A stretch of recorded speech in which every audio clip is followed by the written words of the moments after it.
l'état des troupes, Philippe, surtout qu'il y a eu pas mal de petits bobos ces derniers temps? Globalement, ça rentre à peu près dans l'ordre. Nous, on a toujours Yorick qui est touché, Loïc, bon, c'est les deux principaux, je pense. Jordi est apte à rentrer dans le groupe, en tout cas. Et puis le reste, bon, c'est pas grand-chose. D'accord. Jordi pourrait démarrer ou dans l'état d'esprit, on va être prudent avec lui? On a quand même regardé qu'il a raté 9 matchs en un mois et demi quasiment. C'est incroyable, ça prouve qu'on a beaucoup joué, mais après aujourd'hui non, on aurait déjà pu le faire rentrer quasiment la semaine dernière. Aujourd'hui il est en état de jouer, donc après on verra bien quelle stratégie on va mettre en place sur ce poste-là, mais bon, aujourd'hui il est en pleine possession de ses moyens, ça c'est sûr. Est-ce que justement la hiérarchie a un peu bougé sur ce poste de latéral droit sur ce dernier mois et demi, ou est-ce qu'il garde quand même une longueur d'avance? Je dirais que c'était notre titulaire avant qu'il soit blessé, il a fait pour moi 6 bons mois de championnat, pour un garçon qui découvre la division. Mais bon, on connaissait son potentiel, on n'est pas surpris non plus. Donc voilà, après, il y a d'autres personnes qui ont joué à sa place, notamment Loris et Arou. Bon, après, pas oublier que Jordi, c'était notre titulaire quand même. Il est sorti de l'équipe sur blessure. Bon, après, les autres ont fait le boulot aussi, donc il faut tenir compte de ça aussi. Qu'est-ce qu'il apporte justement Jordi? Est-ce que c'est plus défensivement? Est-ce que c'est plus offensivement? Et où est-ce qu'il a encore à progresser justement pour franchir? C'est un garçon qui a beaucoup de caisses. Hein, je veux dire, bon, déjà, il est apte à répéter les efforts. Ensuite, c'est quelqu'un qui est puissant sur ses jambes, puissant dans les crochets, sur son train arrière, je dirais, si j'ose m'exprimer ainsi. Voilà, donc il est capable de sortir de situations ou d'aller trouver des percussions balle au pied vers l'avant qui font que quand il démarre, il est difficile à arrêter. Un peu de punch dans l'idée, enfin voilà, il est capable de. Ouais, voilà, c'est quelqu'un qui est puissant, qui est punchy, qui aime aller vers l'avant. Et encore, je trouve que de temps en temps, enfin, ça va mieux maintenant, mais au début, il a commencé assez prudemment. Comme moi, je l'ai vraiment incité à se lâcher offensivement. C'est quelqu'un qui peut aller au bout des actions. Quand je dis au bout, c'est tout au bout. Hein, presque déjà, il a quand même eu quelques occasions de but dans l'année aussi. Et puis il est capable d'aller au bout pour nous mettre des ballons dans le but. C'est peut-être ça le petit cap, justement, être un peu plus décisif sur les zones offensives? Bien sûr, toujours être plus juste dans sa qualité de centre. Après, les centres, on y met bien ce qu'on veut. Hein. Il y a des zones de centre qui sont moins prolifiques que d'autres. Quand on centre loin du but, sur une défense arrêtée, on a quasiment zéro de chance de marquer. Il faut vraiment un ballon parfaitement donné, ou des défenseurs qui dorment, ou un garçon devant qui a un très bon jeu de tête, ce qui n'est pas forcément le cas. Et puis après, voilà, plutôt aujourd'hui, ce que j'attends de lui, c'est qu'il puisse, dans le mouvement, être capable de nous amener des ballons devant le but. Voilà. Et puis après, lui aussi, de temps en temps, avec la puissance qu'il a dans ses prises de balles parfois, il peut aussi percuter jusqu'au bout, c'est-à-dire aller au but. Mais bon, c'est pas ce qu'on demande en priorité à un défenseur latéral. Qu'est-ce que tu as dit samedi dernier à la mi-temps à tes joueurs? Bon, je dis qu'on n'avait pas été bon, qu'il n'y avait pas grand-chose à dire, à corriger, puisqu'on n'avait rien fait. On a fait une mi-temps, une pauvre mi-temps, on va dire. Je crois que c'est Diallo qui est rentré dans la surface de réparation à la 34e minute. Mis à part les coups de pied arrêtés, on a été plutôt dangereux. Le reste, on a plutôt bien démarré notre match, mais sur un rythme un peu pépère. Et en temps, on a l'impression que si l'adversaire ne nous met pas un peu la pression, eh bien, on a de temps en temps, on se contente un peu de jouer à la baballe, parce qu'on a fait Nancy sur la première mi-temps. Du coup, on a été justement repris, même si le but de Nancy est heureux.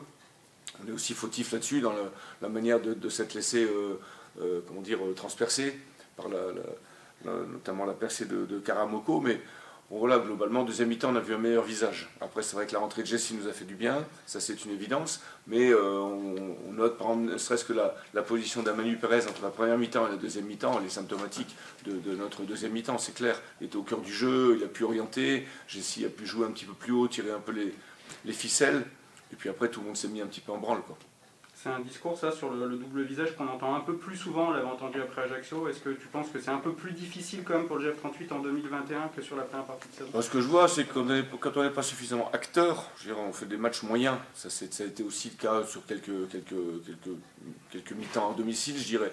Après, c'est peut-être difficile aussi d'être tout le temps au taquet, d'être tout le temps à fond.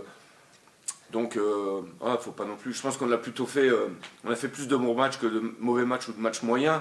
Donc, il ne s'agit pas de taper. Et même de taper sur la tête. Et même à la mi-temps de Nancy, bon, je dirais, bien sûr, il y a eu un recadrage, il y a eu Loïc est sorti sur blessure, Flo est sorti sur choix. Après nous, on ne peut pas se permettre sur notre équipe avec 3 joueurs qui ne sont pas à leur niveau. Pour nous, c'est impossible. C'est pas possible. On doit tous être à fond. C'est ce que je leur ai expliqué depuis longtemps d'ailleurs. Et que ça fait quand même, c'est vrai, quelques matchs où on a des gens qui sont un peu moins performants, où là, pour mon choix, peut-être Flo était malade aussi, un peu comme David Hennen, mais lui se sentait capable de démarrer. Moi, j'avais fait mon choix de le faire démarrer, donc j'ai maintenu cette idée. Mais finalement, peut-être que j'ai certainement eu tort. Peut-être qu'il n'y avait pas les cannes. Voilà. Mais en tout cas, ce que je vois, c'est qu'on ne peut pas se permettre d'avoir un élément, 2 éléments, 3 éléments trop loin de leur niveau. Jessie sur le banc, c'était justement un choix sportif sur la forme du moment? Jessie avait raté son match contre Amiens. Il s'est bloqué le dos il y a un mois. Depuis, on n'a pas vu du grand Jessie non plus. Et là, on a retrouvé Jessie qui nous met des coups de patte, qui donne des ballons, qui oriente le jeu, qui est capable d'avoir des stats aussi sur sa mi-temps. Il a des stats, il fait une passe décisive sur le penalty, il marque le penalty, il marque le coup franc, il donne le coup franc. Donc voilà, c'est ce qu'on attend aussi de nos joueurs, c'est ce qu'on attend de Yorick quand il est sur le terrain, c'est ce qu'on attend de Jessie, c'est ce qu'on attend aussi de nos joueurs offensifs. Mais nos leaders techniques, et Jessie en est un, on attend d'eux simplement que quand on est dans la tempête, ils puissent nous calmer un petit peu, et puis quand on est bien, qu'ils puissent justement profiter de ces périodes bonifiées, je dirais, où sa technique doit s'exprimer. Tu as des joueurs excentrés qui sont plutôt dans la provocation balle au pied. David Hennen apporte peut-être quelque chose d'un peu différent. On l'a vu avec son appel, qui se joue au poil de Cupré, mais qui apporte des solutions différentes. Oui, dans la profondeur, sans ballon. Aujourd'hui, c'est dur de trouver des joueurs qui font des courses sans ballon.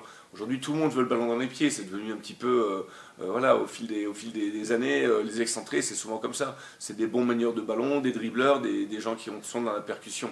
Mais aujourd'hui, en tout cas en ce qui nous concerne, à un moment donné, il y a une lisibilité qui se fait. Et que quand ton adversaire il prend le dessus et que tu as une seule chose à lui proposer, c'est je prends le ballon, je viens de provoquer, ou je suis dos au but, j'essaie de me retourner, mais ça ne marche pas forcément parce que mon point fort c'est d'aller vers le but. Voilà, c'est ce que j'essaie d'expliquer à Willy, à Mamad. Mais quand on regarde bien les matchs, je pense qu'ils sont vraiment dans le progrès. Mais de temps en temps, ils ne sont pas servis. De temps en temps, c'est pareil sur Moussa. On dit tiens, Moussa, il ne fait pas beaucoup d'appels, etc. Mais Moussa, t'en fait des appels, il n'est pas servi. Donc il y a aussi cette connivence à trouver entre le passeur et puis le joueur qui fait l'appel. Toujours est-il que, notamment sur les excentrés, et on l'a vu avec l'entrée de David, de temps en temps, il faut proposer, être capable de proposer l'alternative aux défenseurs. C'est-à-dire, à un moment donné, j'ai le ballon dans les pieds, je viens percuter. Le coup d'après, je fais un appel sans ballon. Le coup d'appel, je rentre à l'intérieur. Parce que, autrement, si vous déroulez tout le temps la même partition, c'est trop prévisible, c'est trop lisible. Et nous, par exemple, la première mi-temps de Nancy, tout ce qu'on fait, c'est prévisible. Donc même les mecs dans la tribune, ils regardent, ils ont bien compris. Donc à un moment donné, il faut mettre un petit peu plus de folie et de choses qui font que l'adversaire, à un moment donné, il n'est pas sûr de ce qui va se passer. C'est ce qu'il faudra faire, la folie, ce samedi contre Niort pour retrouver le chemin du succès à domicile. Ça fait 2 matchs qu'on ne marque pas. On n'a pas marqué contre Monaco, on n'a pas marqué, je parle à domicile, on n'a pas marqué contre Amiens. Donc voilà, il faut retrouver le chemin des filets, et vite. Voilà, c'est comme quand on oublie de gagner un match, quand on fait nul ou une défaite, il faut vite se concentrer sur le suivant pour retrouver la victoire. C'est bien ce qui nous fait avancer cette année, parce qu'on a un nombre de victoires important par rapport au nombre de matchs joués. Et ce rythme-là, ça serait bien de pouvoir le conserver jusqu'au bout. Et puis après, bien sûr, pour déstabiliser les adversaires, il faut remettre plus que ce qu'on a mis contre Amiens, où on sort d'un match, même si pour moi, en première mi-temps contre Amiens, deux grosses occasions, même 3 avec notamment de Yorick, 3 de Moussa quand il va faire une sorte de louche, je ne sais pas ce qu'il fait. Et puis après, quand on rate ces occasions-là, la deuxième mi-temps elle est plus fermée. Après, je pense que le match junior sera un match plus ouvert. C'est une équipe plus jeune, plus dynamique, qui se pose moins de questions, qui attaque, qui met des contres. Donc nous, il va falloir qu'on soit très